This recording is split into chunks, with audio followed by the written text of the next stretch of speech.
আসসালামু আলাইকুম রহমতুল্লাহি বারাকাতুহু। বৃহস্পতিবার আইয়ামাল আরাফা, আরাফার দিন অত্যন্ত ফজিলতপূর্ণ একটি দিন।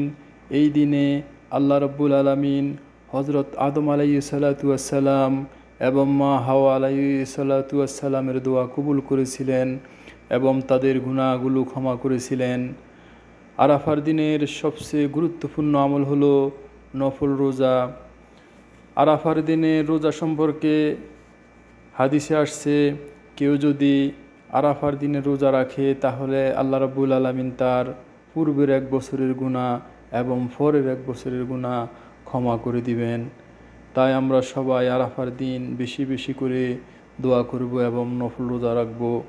আরাফার দিন লাব্বাইক আল্লাহুম্মা লাব্বাইক, লাব্বাইক লা শারীকা লাকা লাব্বাইক, ইন্নাল হামদা ওয়ান নি'মাতা লাকা ওয়াল মুলক লা শারীকা লাকা লাব্বাইক তালবিয়া দিয়ে